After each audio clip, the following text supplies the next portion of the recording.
Hello, today we're back with r/EntitledParents. Just before the video starts, don't forget to hit that subscribe button and hit the bell in the corner to be notified of all future uploads. Let's get into these crazy stories. EM tells me to move and to stop hoarding the sun. I was hoping to never have to post on this sub, only read the stories. A little background. As I type this, I'm enjoying my last day with my grandparents in Florida while on spring break. I'm from the north. I am so pale. I matched the sand at the beach. Yesterday, I went with my grandparents to the beach, and our story begins, as I decided that day, I'll go to the beach by myself.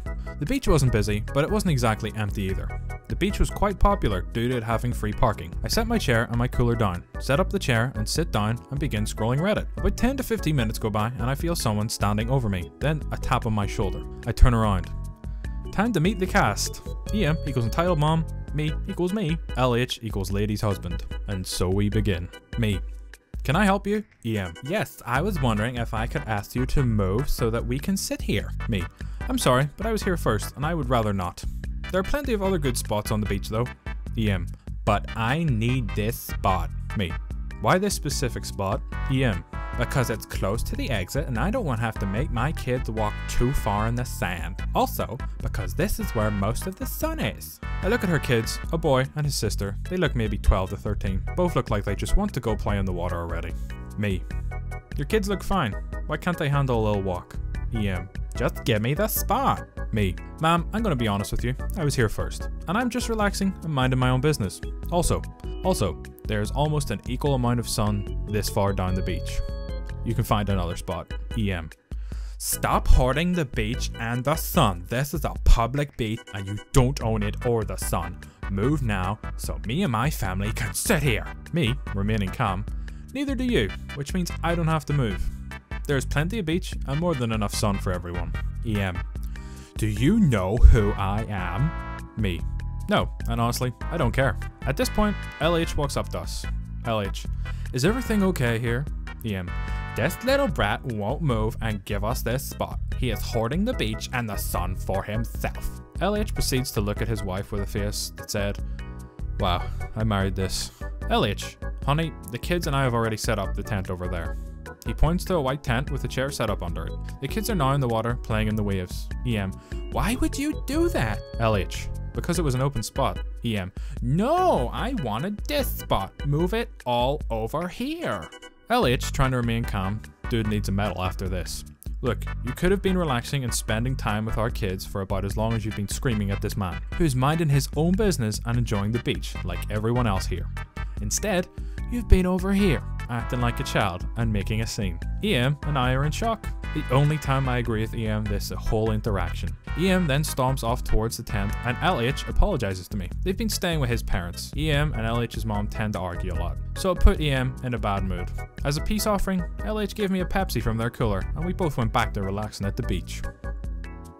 The time Karen and her crotch fruit invited themselves to a barbecue and insisted I help them move in. So you folks have asked for more Karen stories, and who am I to deny you? Let's go back 1 year ago to the gated master planned community I live in. Most of the neighbors in the tract of the community I live in had moved in. My wife and I decided why not throw a barbecue and meet the neighbors. The day of the barbecue, a moving van pulled up and out came Karen, wearing her LuLaRoe leggings, her hair in the classic I want to speak to the manager cut, and Starbucks coffee in her hand. She got out and marched over seeing me in my garage. Karen.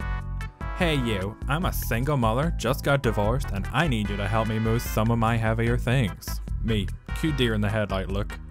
I'm getting ready to host a barbecue, but I guess I can help lift some of the heavier things. Karen. Oh, a barbecue? Lovely, we love barbecue. What time should we be there? Me.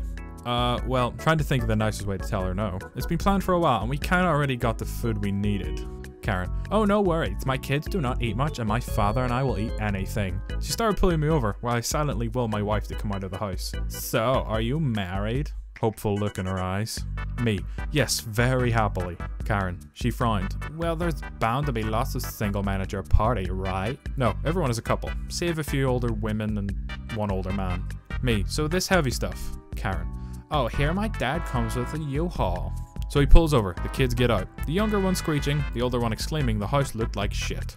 At this point, I'm wondering, I should try and run for it. The father notices me and exclaims, "Thank God, no way I can carry half this stuff." I ended up helping them for an hour, then thankfully my wife, who was now up, she works nights, was looking for me. I gleefully ran home. Thankfully, I never told her the time of the party. Cue to 7, and we were all lightly buzzed. Food consumed, hanging out by the pool, when the doorbell rings. It's Karen, the kids who were fighting, and her poor father, who looked like this was the last place he wanted to be. Karen: "Hi, hope you have lots of food. We are starving." Me: "Well, I explained to you we only had enough food for those we invited." Karen: "What? You couldn't save us 4 hot dogs?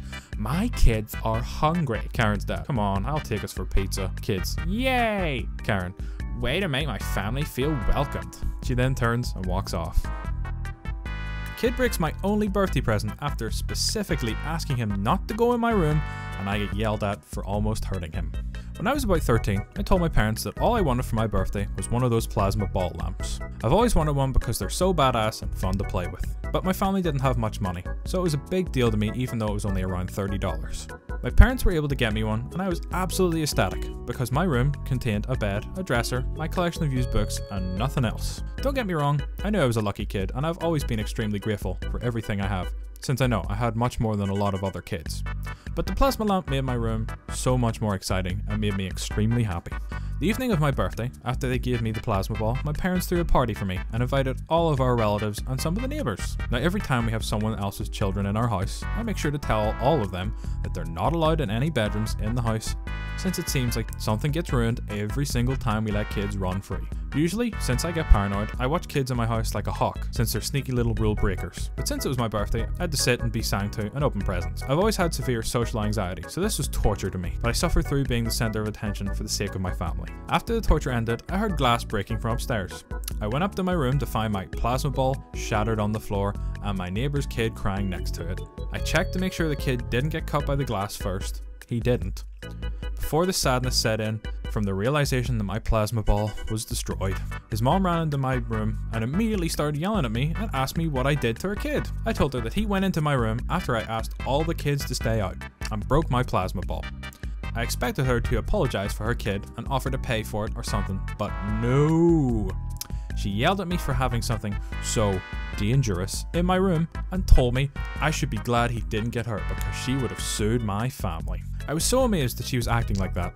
I specifically asked every parent to keep their kid downstairs before asking the kids directly to stay out of the bedrooms. I gently mentioned this to her and didn't say much else because I always tried to avoid confrontation at all costs, but she still stormed away to go yell at my mom. Luckily, my mom wasn't a doormat like me, so she basically told her to go F herself and that she wasn't welcome in our house anymore if she wasn't going to cover the cost of the plasma ball. She stormed out the door with her kid and didn't talk to us until my mom had surgery and she wanted my mom's pain pills for free because her mom was in pain, even though we all saw her mom gardening and jogging that same day. I'm 20 now, and I've never gotten another plasma ball because our house foreclosed and we were homeless for a couple of months not too long after that. But I think I will get a replacement since I have my own money now. I really hope he does get that plasma ball. I had one. They were really freaking cool. Entitled aunt disrespects her sister's wishes at her funeral. For her kids. This is a long one, guys, so strap yourselves in. A bit of background to this. My grandmother was one of the 10 children, and growing up, she always came into conflict with her younger sister. Let's call her entitled great aunt, or EGA. My grandmother's family were very much on the poverty line, but EGA was always entitled and jealous of my grandmother because she was older and she believed her mother preferred my grandmother to her. The entitlement never stopped, all the way from their childhood to a few years ago, and it got much worse once EGA had a few kids. She would be consistently demanding money from my great-grandma, as well as jewellery and other things, because she deserved them, which quickly turned into my kids deserve it as they got older. I can't stress how much this woman annoyed everyone in our family, and some of my earliest childhood memories were my grandmother arguing with EGA over the phone over her latest set of demands. A few years ago, my grandmother discovered she was seriously ill and soon told the rest of the family that she was dying and only had a short time left. By this point, my grandmother only talked to EGA around twice a year and hadn't seen her kids for about a decade, but she assumed that her sister would at least want to visit her before she passed. Boy, was she wrong. Not only did EGA refuse to visit her sister because my daughter is bringing over her precious baby next week, but also insisted that her child would be too emotionally damaged if she left them to see her dying sister. Bear in mind that her children are in their 40s at this point and all have families of their own and don't live with her. It was devastated in all honesty. We think the way EGA treated her that day sapped a lot of her willpower by the end. Now before my grandmother died, she had planned her funeral, and on the day of the funeral, she only wanted her 3 grandchildren, me included of course, her daughter and son, my older cousin and my grandfather, who understandably was heartbroken, having been married for over 50 years, in the hearse behind the coffin. We had told the family this, and also told everyone who was attending that we didn't want anyone showing up at my grandmother's house before, as he really wasn't up to seeing a lot of people. EGA was fuming that her and her 2 daughters were not going to be in the funeral car despite it being my grandmother's wishes. She called up my grandfather and insisted that her and her 2 daughters would be going in the funeral car. Her argument was that grandmother loved my daughters like her own. They always went to see her, and that they deserved to be in that car just to show how close they were to their grandmother. Now obviously none of this was true, and they hadn't seen my grandmother in a decade. So my grandfather simply told her no and hung up the phone. This is not where it ends, however. On the day of the funeral, a few close family members took to my granddad's house before the funeral, as that was where the funeral car was picking us up. We were all sat in the living room when we see EGA and her 2 daughters get out of the car and come towards the house. Now by this point, we are pissed. My older cousin wanted to refuse her entry to the house, as she was not only disrespecting my grandmother, but my grandfather, who really was not up to her bullshit. The 3 of them came into the house, and to be honest, they acted pretty normal. EJ was pulling out the crocodile tears and going on about how much she had done for my grandmother over the years. But other than that, not much happened.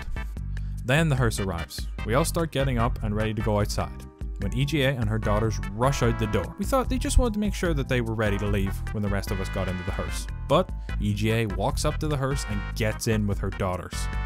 Honestly, we couldn't believe what we were seeing. My older cousin and uncle walked up to the hearse and demanded to know what she was playing at. The conversation went something like this. OC: EGA, you need to get out. There isn't space for you in the hearse.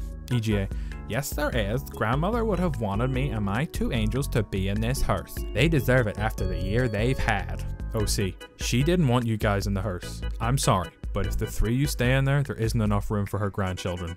EGA: those 3 can make their own way there. You can drive them. Points to my uncle: I can't have my daughters disrespected by not riding in a place of honor like this.